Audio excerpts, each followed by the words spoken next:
today to meet the Chairman and Chief Executive Officer and the President, Chief Operating Officer of our company, and it's the beginning of a new era. The first meeting I had with these gentlemen, they said, "Dick, we want to meet each and every one of your people and shake all their hands." I said, "That might take a little while." But these guys, I've already got to know them. They're really dynamic people, creative people. But the thing I like most about them, they're just plain ordinary people. So please now welcome Michael Eisner and his lovely wife Jane, and Frank Wells and his wife Luann.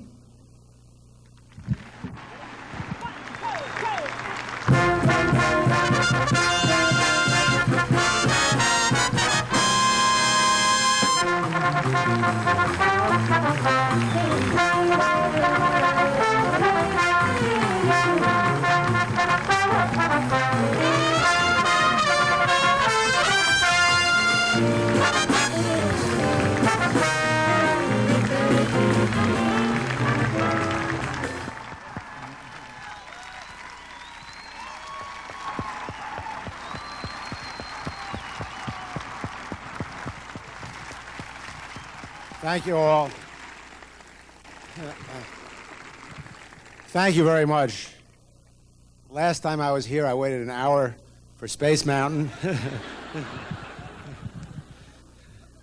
So it's a tremendous pleasure to be here. Actually, I'm an expert on the Disney organization. I have been to Disneyland about 3,000 times. I have 3 boys. And I moved to California about 10 years ago, and I have a lot of cousins and a sister, and every time they come to California, we go to Disneyland.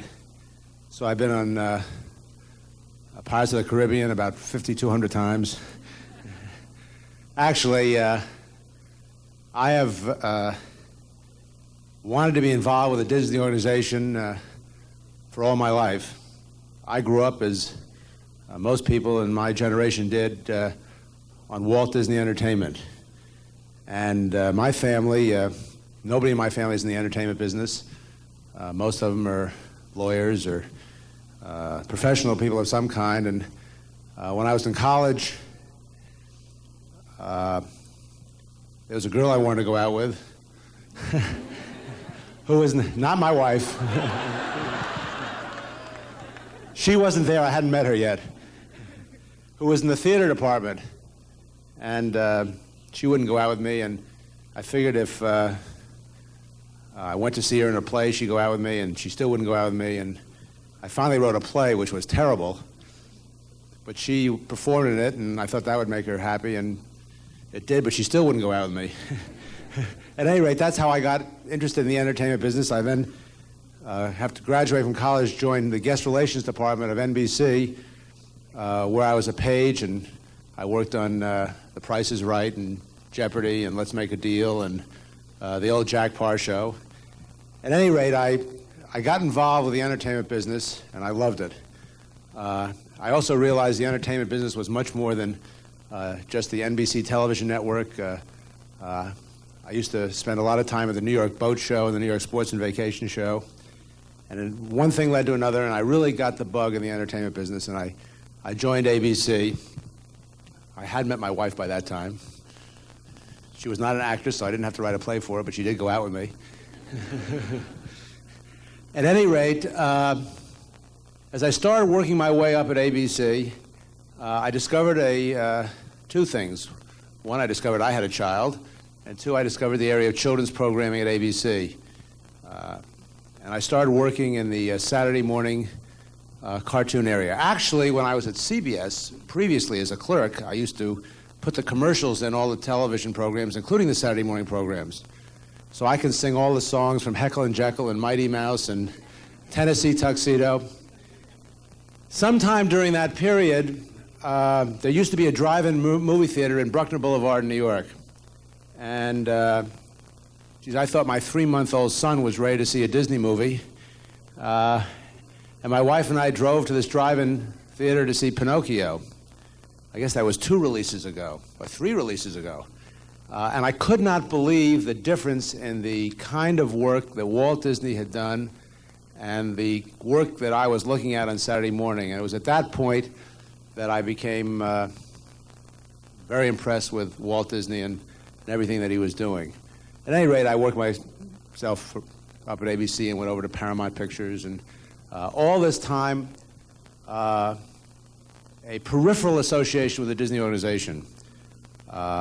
I was very impressed with the entire world of entertainment, the theatricality of it, way beyond the actual day-to-day relationships I had with television programming. As a matter of fact, when I went to Paramount, I got a better taste of that because Paramount was involved with a resort in the Dominican Republic called Casa de Campo. In the end, that was another entertainment vehicle. Since I have come to this organization a week ago, I have learned more and more about it. I realize that more than half of the company is in this state, and which I think is fantastic. Last night we were standing right here with the lights on in the Magic Castle and the Main Street, and it was an enormously fantastic feeling. I want to say that the selection of Frank and myself to work with you in this company, we think, is an indication that the board of directors have decided that this company will be led from a creative point of view. It is.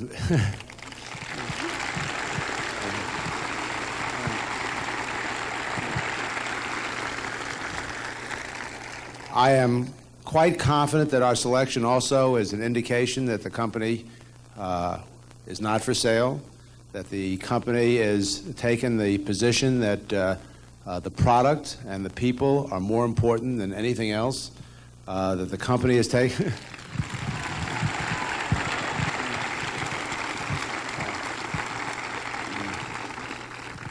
I can assure you that I did not come to this organization to watch it be dismantled, that I came here to try and continue what Walt Disney and his associates set in motion 50 years ago. And that is very simply this.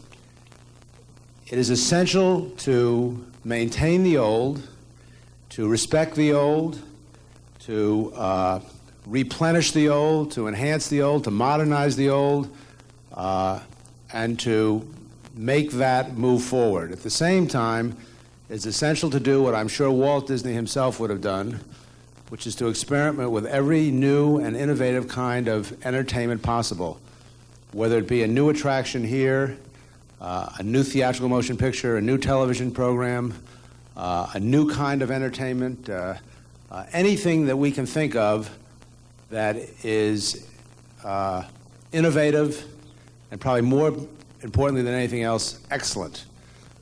I had a high school teacher who drove me crazy, actually. But he must have made, in my 4 years of high school, he must have made 50 speeches underlining the word excellence. And that has stayed with me much more than the history of Western civilization or English grammar.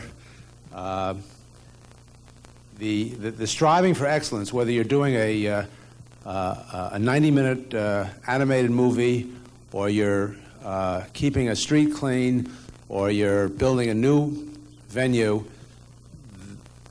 doing it well is more important than anything else.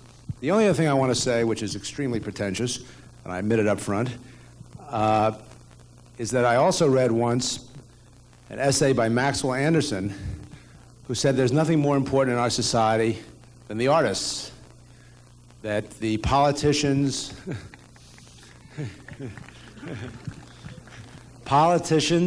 will be forgotten, political points of view will be forgotten, almost anything will be forgotten. What will not be forgotten is the artists. And I am willing to say quite confidently that whereas maybe presidents will be forgotten, country leaders will be forgotten, cities may even be forgotten, I don't think Walt Disney will ever be forgotten. I thank you very much.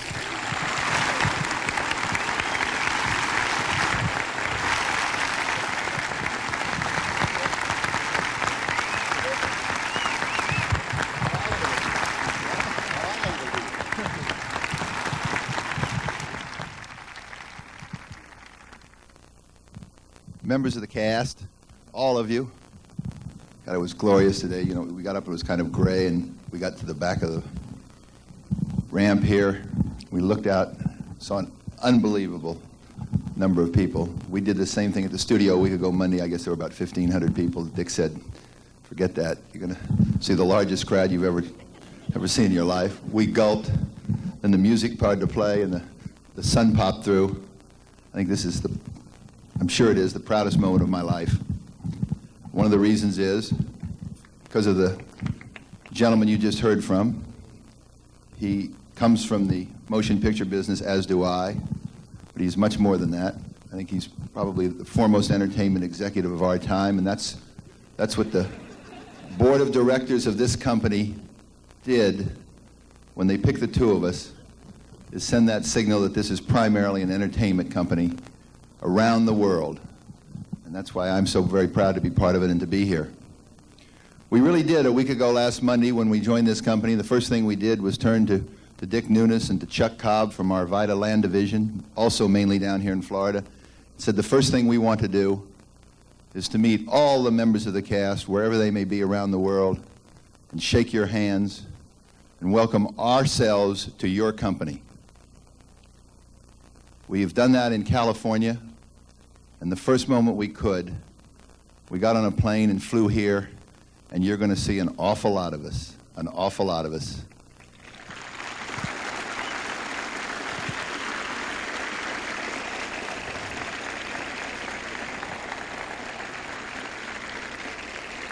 That's not just today, as we go all over the Magic Kingdom and Epcot and meet you and shake your hands, or tomorrow, Longboat Key, Boca Raton, Sawgrass, as we go around this state. You know, there are over 50,000 acres of land owned by this company in this state. We may live in California, but a large part of our hearts and an awful lot of our time are going to be spent in Florida for the years ahead with this great company.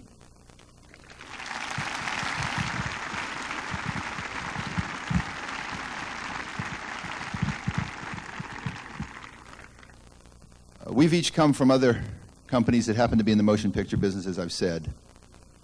And we heard a great deal about the Disney family and what it stood for. But until you're part of it, you really don't quite believe it. Until you walk out here, as we did this morning, and see those faces and you and those smiles with that reputation for service, and yes, that reputation for that word that Michael just used, excellence, you don't really know how wonderfully proud you are to be part of this company. I first felt it early on, first day when I visited Disneyland. And I saw in people's eyes, and as I shook their hands, a feeling for that excellence, for that service, which somehow Walt Disney started in this company, and which is carried on year after year and generation after generation. And I think that if there's any motto, if there's any way, if there's anything that Michael and I stand for, it is to keep that tradition, to spread it, to be part of it, and to have this company thrive on it in every one of its divisions. We pledge that to you.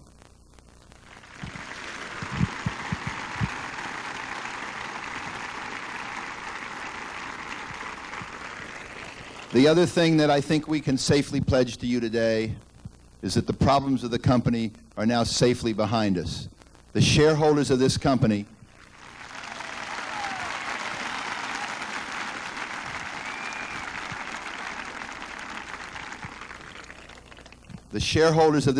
are no longer our enemies. They are our committed friends. We have heard from them. They want us as part of this company. They are supportive as part of this company. They have pledged that support for a long time, and I mean by that almost all of the members of the Disney family, the Bass family of Texas, and many, many other shareholders around the world. We are here to operate this company, not to deal with what the price of the stock happens to be on any particular day. That will take care of itself if you and we together operate this company the way Walt Disney laid it down decades ago. We pledge that to you. We are thrilled to be here. We hope to see each and every one of you today, to shake your hands and to welcome ourselves with you as part of the Walt Disney family. Thank you very, very much.